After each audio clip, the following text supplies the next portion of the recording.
So I want to make this video to do some research behind pitchers. Are pitchers actually worth less than player cards? And if so, why? I think there's a lot of talk in the baseball card hobby right now, and a lot of people don't invest in pitchers because they think they're injury prone. On top of that, that they are really risky investments because they can fall off really easily. And I do agree that pitchers are injury prone and that they can fall off. But there needs to be a lot of research put into those pitchers, and you can't put all your money into one player. So I want to go throughout the history. I actually have, let's see, 1, 2, 3, 4, 5, 6 different things lined up for this video, comparing players of similar talents from similar years. And I'll kind of go over that, and we can take a look at the values long term with that as well. So the first thing I wanted to look at is a player named Karl Yostromski, and his rookie card was in 1961, and I'm going to be comparing him to Bob Gibson. And the reason why I'm going to be comparing both of them is they're both pretty high-end Hall of Famers, and they both have a legendary season. So if you don't know, Karl Yestremski, right? Obviously, you can see his stuff right here. He's a Hall of Famer, but he won the Triple Crown, and the Triple Crown is given to someone that has the highest batting average, most RBIs, and home runs. And Yaz was the last Triple Crown winner until Miguel Cabrera. It's a really, really rare feat. If you look at Bob Gibson, he had the lowest ERA in modern era. Back in '68, he had a 1.12 ERA, which is absolutely insane to think about it. So because that year he won the Cy Young and MVP. If you look at their stats, right, he's 9-time All-Star. If you go back to Yaz, he's 18-time All-Star. Which makes sense because longevity as a position player. They're both MVPs. They both have that legendary season. And they're both Hall of Fame members. And if you look at their WAR, Yaz has 96 and Bob Gibson has 90, or 89, I should say. So they are very, very comparable players with that. Now, Gibson's rookie's a 59 compared to Yaz's 1960. So there's 1 year difference in the cards, but that shouldn't make too big of a difference in price. So let's take a look at a PSA 4. We'll do that because it's an older card. So we'll put Bob Gibson, PSA 4 rookie, and just look at some of the recent comps on that have sold. So let's go over here to sold items.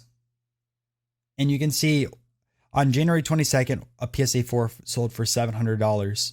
Another one sold for $650. Another one sold for $600. And another one on January 12th sold for $500.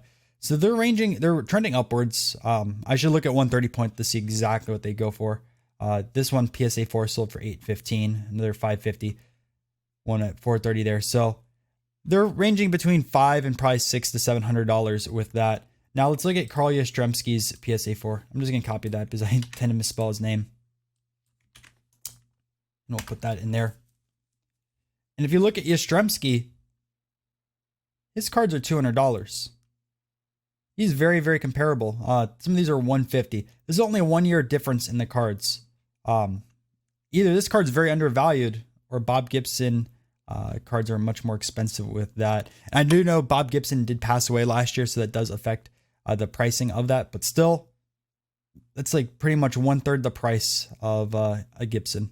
So we'll give this first one to Bob Gibson with that era. I do want to go to the next cards, and I'm going to be taking a look at Steve Carlton and Joe Morgan.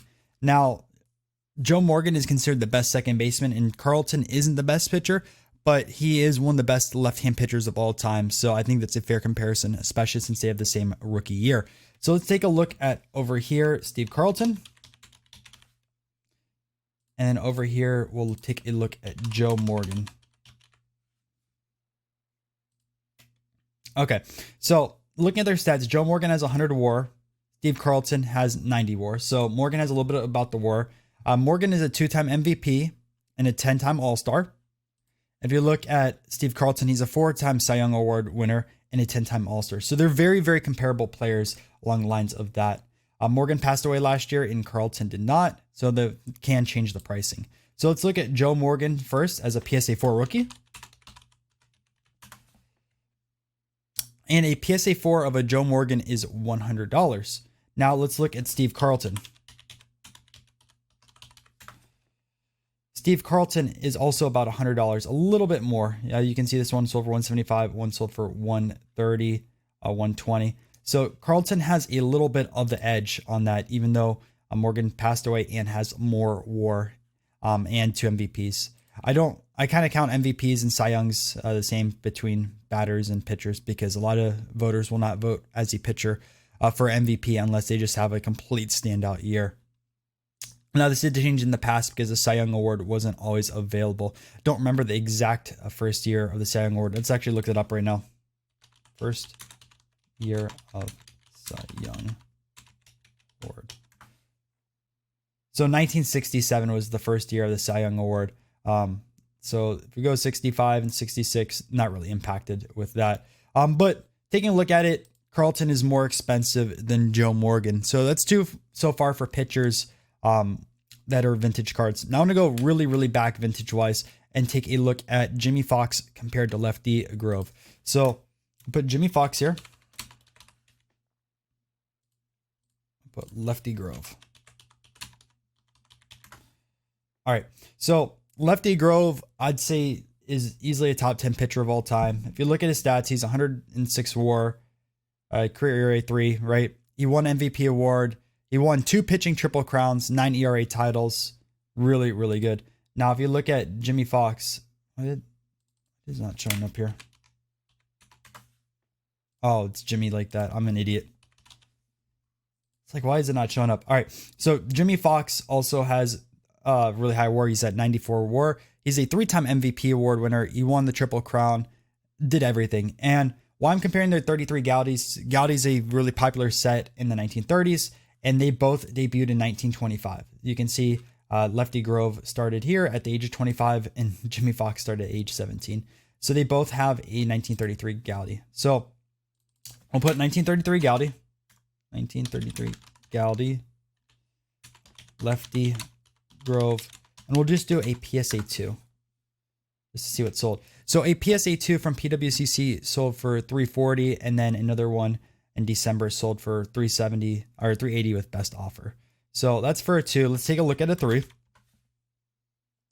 A 3 sold for $480, another one sold for $630, another one sold for $600. Just kind of get those in mind. Now let's look at Jimmy Fox. So a PSA 3 sold for $635, a 3 like that, another 3 sold for $700, and if we go to a PSA 2, $400, $420. So Jimmy Fox is slightly more expensive, but they're in the same ballpark of pricing. So that's vintage cards. Now I want to take a look at the 90s. I think the 90s was kind of a pivotal moment where pitchers' cards started getting devalued compared to other players. 90s had a lot of really great pitchers. You have Greg Maddux, you have Randy Johnson, you have Smoltz, among others, and just a lot of those cards just don't go for a lot of money. Now, the prime example of this, I'm going to go back to 1989, and we're going to be comparing Ken Griffey Jr. to Randy Johnson. So put Ken Griffey Jr. here and Randy Johnson. So the Ken Griffey Jr. from 89 Upper Deck is one of the most iconic cards in baseball for the junk wax era. There was a ton of them printed, but it's card number 1 in the Upper Deck set, the first year of production. Now, Griffey's a great player, don't get me wrong, but I think Randy Johnson is the better player overall. I'll just go over the stats to show you. So Ken Griffey, right, 84 WAR. He has a career 284 batting average, which is good. 630 home runs, 600 home run club. He won 1 MVP, a lot of Gold Glove awards. Awesome player. But if you look at Randy Johnson, he won 5 Cy Young awards, including the Triple Crown for that. He has over 100 WAR as a pitcher, 3.3 ERA, 1.1 WHIP, and almost 5,000 strikeouts. I believe he's second all time on strikeouts. Could be wrong, but let me just look this up real quick.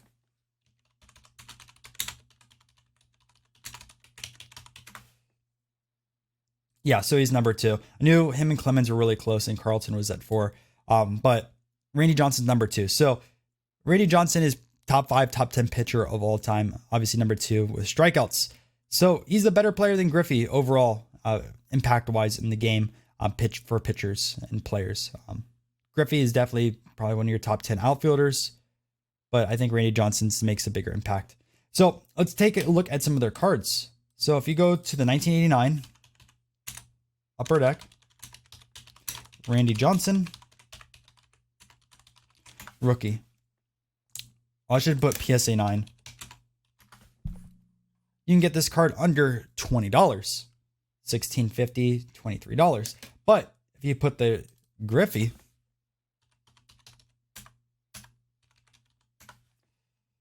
look at that. The Griffey is selling for $300. Now, Griffey was really, really hyped as soon as he came out. There's probably a lot more Griffeys out there that are graded than the Randy Johnsons. And I haven't looked any of this up yet, but I'm going to look on the PSA Pop Report right now. PSA Pop Report 1989 Upper Deck. So let's just see.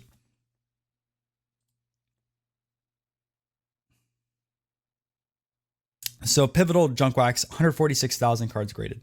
Now, the Ken Griffey Jr. has 77,000 graded cards. 77,000. That's a lot of cards. Now, 10-wise, almost 4,000, and 9-wise, 25,000. Now, let's take a look at Randy Johnson. So Randy Johnson has 28,000 compared to 77, right? A lot lower. He has 4,000 10s compared to 3,900. So more 10s, 14,000 9s compared to 25,000 9s. So there's a lot less Randy Johnsons out there. And the card for as a 9 goes for less than $20 compared to $300. Amazing difference in the market with that. Another one I want to take a look at is 2004. So the 2004 set has two future Hall of Famers. You have Zack Greinke, and then you also have Yadier Molina. And I'm just going to look at these raw right now because there's not a lot of graded Greinke cards out there, and I'll kind of explain why. But let's go over here.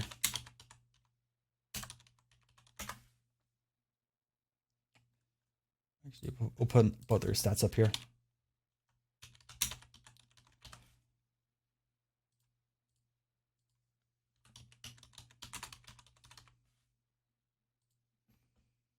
Okay.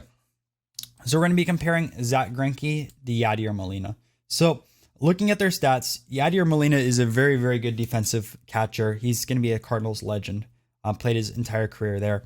Now, if you look at this, he has 9 All-Star appearances, 9 Gold Gloves, 4 Platinum Gloves. Really, really good. He's not known for his offense, but he still has a 281 career batting average, and then he has 160 home runs. Again, he's a catcher, so you don't expect too much. Not everyone's going to be an Ivan Rodriguez and absolute demolish at the plate or like a Johnny Bench. So he has a 40 WAR, which again, for catchers, it's really, really hard to determine WAR because they can help so much defensively, and they really help out trading pitchers and calling the games. So no one really has a great way of estimating how much that is worth in the game of baseball yet. But he's really good. He's going to make the Hall of Fame. Now you take a look at Greinke. He has 72 WAR. He has a Cy Young Award, 6 Gold Gloves as well. I know Gold Glove doesn't count as much for a pitcher, but still he has that, and 6 All-Star appearances. So they're very comparable players, right? Greinke's going to make the Hall of Fame. He has 72 WAR. He's going to get 3,000 strikeouts, career 1.1 whip. Really, really good. So if you look at a Greinke rookie card, let's say his gold, one sold for $30. You can get a lot of 2 Greinke rookies for less than $8, $3.75 a card. Now, if you look at Yadier Molina over here, right? And we'll just find a normal Topps rookie, $35. Mind you, this is the same exact year. $35 there. A 10 sold for $380. Let's see if there's a gold rookie. Remember, you just saw the Greinke sold for $30. $316. So you're telling me Greinke is 1/10 the price of Yadier Molina? It makes no sense with that. Now, here's another example of a modern card that makes no sense. We're going to take a look at Freddie Freeman versus Chris Sale. And I know Freddie Freeman cards are more expensive now because of him winning the MVP last year. But let's take a look at their stats and tell me why Freddie Freeman cards are much more expensive than Sale. So we'll take a look at Chris Sale. Chris Sale's a 7-time All-Star. He hasn't won an MVP award or a Cy Young or anything like that. He's always been one of the top 5 pitchers in the game, but just never won the awards. Now, looking at stats here, he has 45 WAR, a career 3 ERA, and a 1 WHIP, and he's 31 years old. Now, looking at Freddie Freeman, he's also 31 years old. He has a 38 WAR, 295 batting average, 240 home runs. So both these guys are projected to be Hall of Fame. Freddie Freeman has 4 All-Stars compared to Chris Sale's 7. but he has an MVP award where Chris Sale does not. If you look at the WAR-wise, Chris Sale has 45 to Freddie Freeman's 39. So let's look at their card prices, and they're both in the 2011 rookie set. So Freddie Freeman rookie. So if you look at Freddie Freeman, one of his base sold for 25. A lot of two right here just sold for 42. Another one sold for 15.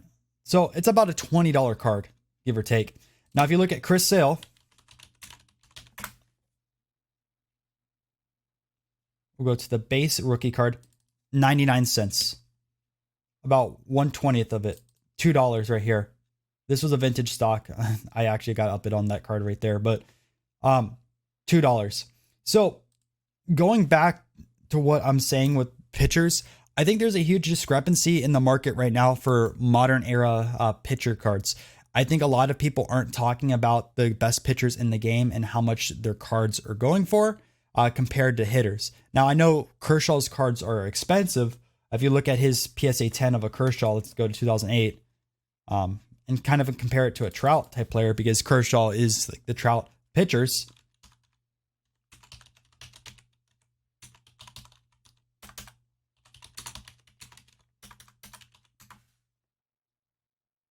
Right? A PSA 10 of Kershaw sold for $950. We go to 2011 Trout.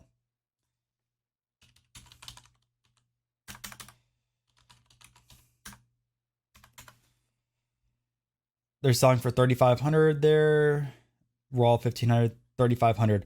So there's a big discrepancy with pitchers in the modern era. Even the best pitcher, Clayton Kershaw, is 1/3 of Trout. And I know people are going to say, oh, Trout's a generational player. Yeah, so is Kershaw. If you look at his stats with that, he already has 70 WAR at the age of 32. Trout, at the age of 29, also has 70 WAR. So Trout's obviously going to have a lot more WAR, but Kershaw has 5 ERA titles, a pitching triple crown, 3 Cy Youngs. Trout has 3 MVPs, 8 All-Stars. 8 All-Stars. They're very, very comparable players just from that sense.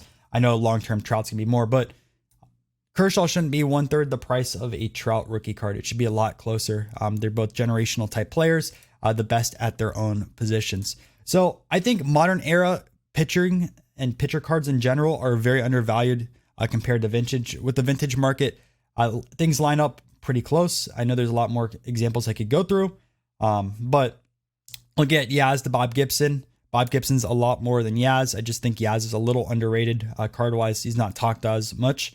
But you still have Carlton versus Morgan, which are about the same price, and then Lefty Grove and Jimmy Fox, which are about the same price. I think pitching cards are due for a correction sometime in the future. It's just going to take a lot more people to realize that this is an opportunity being missed. Everyone always focuses on the hitter, and historically, everyone's focused both on the pitcher and the hitter. So do I think things are going to change? I don't think right away, but I think in a few years when people waken up and notice the opportunities in the market with pitching and how underdeveloped it is as a market in general, more people are going to put money into that. Again, no reason why a Greinke card should be $3 when he's going to be a lock Hall of Famer compared to the Yadier Molina. There's no way a Chris Sale card should be $1 or $2. I mean, he's going to make the Hall of Fame. He's one of the best pitchers in the game. You compare him to like a Freddie Freeman, which they're about equal caliber. I think Freddie Freeman's actually a little bit worse of a player than Chris Sale with that. So yeah, that's my take on pitching cards, if they're undervalued or not in the hobby. Hope you guys do enjoy this type of videos. If you want to see more research like this, let me know and comment down below what you want me to see me cover, and I'll make a video about it. Anyways, I hope you guys enjoyed it. See you in another video.